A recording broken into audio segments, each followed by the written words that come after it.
Italy के election के नतीजों ने पूरी दुनिया को हैरान कर दिया। इटली की तारीख में पहली बार एक औरत प्राइम मिनिस्टर बनने जा रही है। इनका नाम जॉर्जिया मेलोनी है।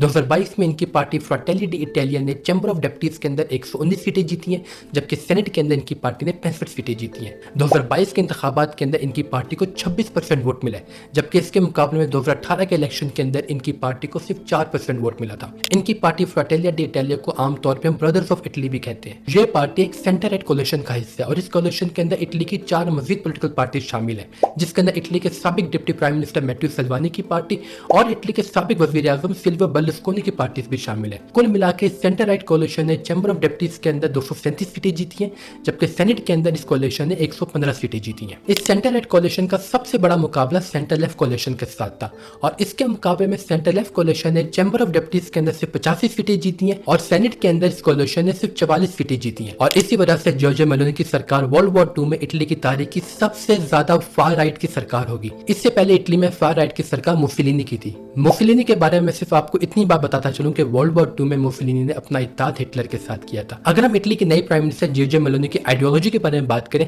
तो इन्हें आमतौर पर यूरोस्केप्टिक भी समझा जाता है। इन्होंने कई मौके पर इटली के यूरोपियन यूनियन से निकलने के बारे में बात की। रशिया यूक्रेन कॉन्फ्लिक्ट के ऊपर जॉर्जिया मेलोनी की हमायत यूक्रेन के साथ है और ये रशिया के ऊपर लगने वाली पाबंदियों के हक में भी है। लेकिन यहाँ पे मसला ये है कि इनके कोलिशन पार्टनर ऐसा नहीं सोचते। इनके कोलिशन पार्टनर्स को आमतौर पर रशिया के करीब समझा जाता है, जिन्हें आमतौर पर प्रो मॉस्को भी कहा जाता है।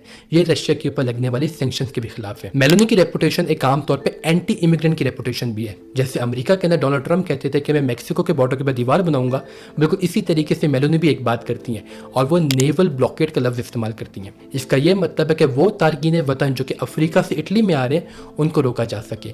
ये अपने मुल्क की इकॉनमी को बेहतर करना चाहती हैं और इसके लिए इकॉनमी के अंदर एक बेहतरीन किस्म के टैक्स कट लगाना चाहती हैं। लेकिन इकॉनमिस्ट ऐसा समझते हैं कि ये इटली की इकॉनमी के लिए खतरनाक हो सकता है, क्योंकि इटली यूरोपियन यूनियन की तीसरी बड़ी इकॉनमी नहीं बल्कि यूरोपियन यूनियन की दूसरी सबसे ज्यादा मकरूज इकॉनमी भी है। और इनके टैक्स कट से इकॉनमी से ऐसा लगता है कि इटली की इकॉनमी को मजीद नुकसान पहुंच सकता है। लेकिन इनके इलेक्शन से एक बात वाज़ेह हो रही है कि पूरे यूरोप के अंदर राइट विंग सियासत अरूज पे आ रही है। पूरे यूरोप के अंदर राइट विंग को मकबूलियत भी मिल रही है और राइट विंग परवान भी चढ़ रहा है। इसकी मिसाल हम यूरोप के कुछ मुल्कों में होने वाले इलेक्शन से ले लेते हैं। जैसे 2022 में स्वीडन के इलेक्शन के अंदर स्वीडन डेमोक्रेट स्वीडन की दूसरी सबसे बड़ी पार्टी बनकर सामने आई। बिल्कुल इसी तरीके से 2022 में फ्रांस के प्रेसिडेंशियल इलेक्शन के अंदर मैरीन ले पेन को 42% वोट मिले। अगर हम हंगरी की बात करें तो 2022 के हंगरी के पार्लियामेंट्री इलेक्शन के अंदर हंगरी की राइट विंग पार्टी फिडेस को 54% वोट मिले। अगर हम पोलैंड की बात करें तो पोलैंड में 2019 के पार्लियामेंट्री इलेक्शन के अंदर लॉ एंड जस्टिस पार्टी ने इलेक्शन भी जीता और इसने हुकूमत भी बनाई। Law and justice party Poland की एक राइट विंग पॉलिटिकल पार्टी है। अगर हम स्विट्जरलैंड की बात करें तो स्विट्जरलैंड में 2019 के स्विस फेडरल इलेक्शन के अंदर स्विट्जरलैंड की राइट विंग पार्टी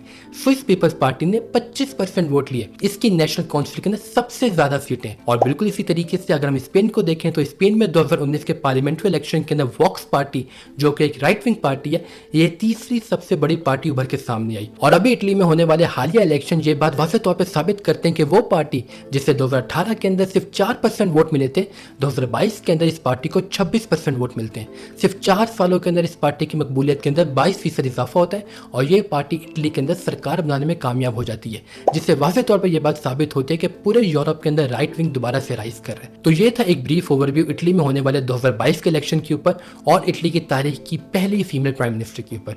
मुझे उम्मीद है आपको पसंद आया होगा। बहुत शुक्रिया।